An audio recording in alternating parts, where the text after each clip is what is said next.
बंधु माने आजिर एही कार्यक्रम को आपण मानकु स्वागत। आजिर एही कार्यक्रमटी सिंह राशि व्यक्ति विशेष मानक पई बहुत गुरुत्वपूर्ण अटे, बहुत ही खास अटे।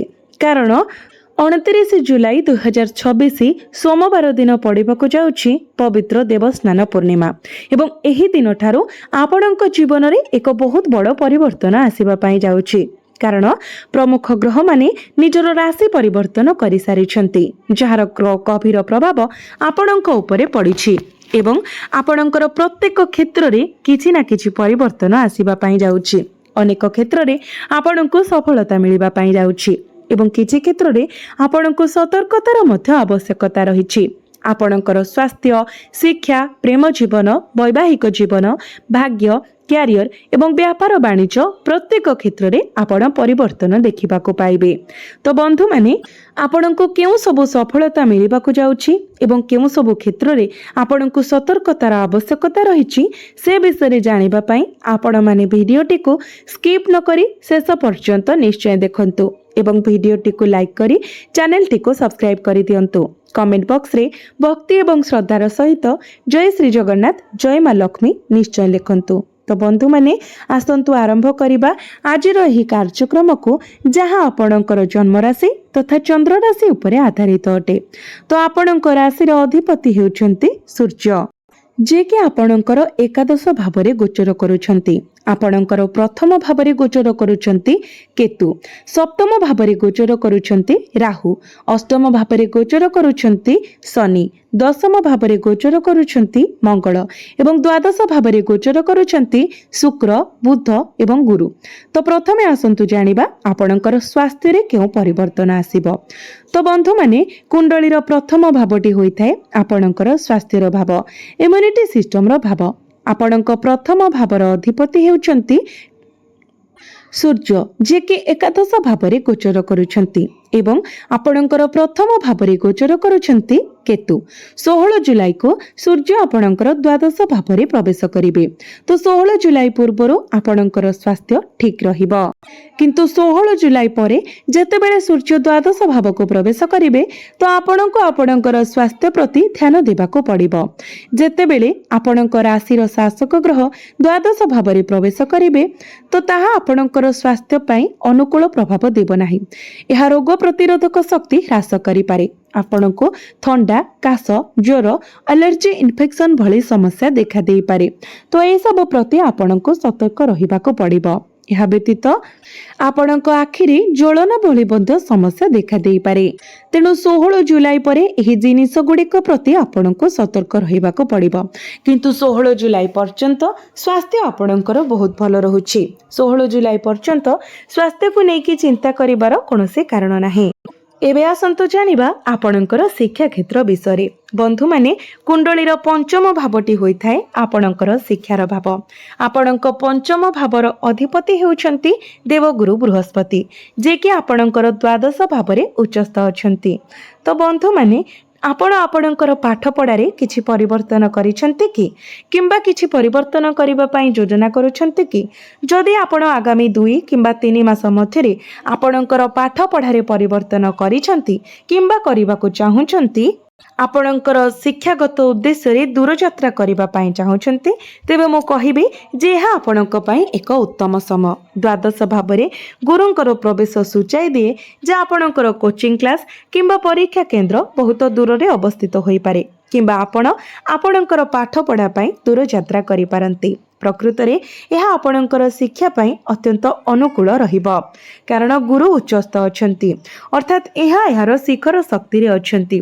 आपणकर ज्ञान बढ़िबो, आपणक मध्यरे एकाग्रता बढ़िबो। आपणकर पाठ पढ़ा पई एक निर्दिष्ट लक्ष्य पथ स्थिर करिवे। तो शिक्षा क्षेत्र आपणकर बहुत आशाजनक देखा जाउछि। किंतु 16 जुलाई परे जेतेबेले सूर्य द्वादश भावरे गोचर करिवे सेतेबेले आपण टिके मूर्ख होई जाय पारंती। आपणकर पाठ पढ़ा एवं अन्य काम करिबा मध्यरे विच्छिन्नता आसीबो। आपणकर मन प्रेम जीवन, खेल किंबा अन्य विभ्रांति आड़को बुली पारे। 16 जुलाई परे एभली हेबार संभावना अछि। तो 16 जुलाई परे आपण निज पाठ पढ़ारे अधिक फोकस करिबा पई चेष्टा करंतु। प्रेम जीवन कथा जदि कहिबा तो कुंडलीर पंचम भावटी आपणकर शिक्षार भाव होगा सहित पंचम भावटी मध्य होइथाय आपणकर प्रेम जीवनर भाव एवं संतान मानकर भाव। तो बंधु माने आपणकर पंचम भावर अधिपति एवं प्रथम भावर अधिपति एकाठी रहिबे अर्थात सूर्य एवं गुरु समान हेबे 16 जुलाई परे। तो जेतेबेले गुरु एवं सूर्य एकत्र होइजिबे आपणकर प्रेम जीवन पाई बहुत भल हेब। जदि आपणक मध्यरे दूरता थिला कोनोसी प्रकारर डिस्टर्बेंस थिला मिसकम्युनिकेशन किंबा मिसअंडरस्टैंडिंग थिला तो से सब दूर होइजिबो। यह देखा जाउछि जे जेतेबेले सूर्य एवं गुरु एकत्रित हेबे जीव एवं आत्मार एक मिलन सृष्टि हेब। एक निरंतर संरचना जुलाई 16 तारिख परवर्ती समय अनुकूल ता पूर्वर मध्य समय बहुत भल रहुछि कारण पंचम भाव में सूर्यंकर दृष्टि रहुछि।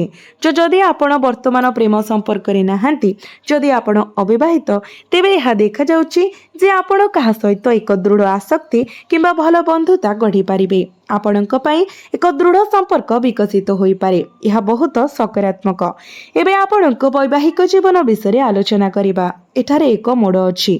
राहु सप्तम भावरे अछंती एवं सप्तम भावर अधिपति शनि अष्टम भावरे गोचर करुछंती जाकि वैवाहिक जीवन पई खराब किछि देखाउछि। मु केवल वर्तमान विषय कहू नाही मु भविष्यत विषय मध्य कहूछि। आपणको आपणकर वैवाहिक जीवन विषय सचेतन रहिबाको पड़िबो कारण सप्तम भावरे राहु एवं अष्टम भावरे शनि रहिबा अनुकूल बोली माना जाय नथाय। यह आपणक मते समस्या सृष्टि करे मत पार्थक्य समन्वयर अभाव एवं सामान्य विषय उपरे उत्तेजना सृष्टि करे। विकल्प भावरे जदि ताहा न हुए तेबे आपण आपणकर जीवन साथी को प्रभावित करुथबा किछि स्वास्थ्य समस्या देखि पारंती। एही दुईटी परिस्थिति मध्यरु गोटिए संभव विवाह रे उपर तळ एवं वैचारिक संघर्ष किंबा आपणक जीवन साथी पई बारंबार छोट छोट स्वास्थ्य समस्या तांको पई किछि स्वास्थ्य संबंधी समस्या हेबो। ठीक अछि आसंतु सबुठारु गुरुत्वपूर्ण विषय उपरे आलोचना करिबा। आपणकर भाग्य कैरियर एवं व्यवसाय किपरि रहिबो। बंधु माने भाग्य भाव जहाँकि नवम भावर अधिपति हेउछंती मंगल। मंगल आपणकर दशम भावरे गोचर करुछंती एवं दशम भावर अधिपति शुक्र वर्तमान एठारे अछंती किंतु 5 जुलाई रे एही स्थिति को जिबे। एबे आसंतु आपणकर भाग्य विषय कथा हेबा। आपणकर भाग्य उत्कृष्ट रहुछि कारण मंगल चतुर्थ भावर एवं भाग्य भावर अधिपति होई चतुर्थ भाव को दृष्टि देउछंती।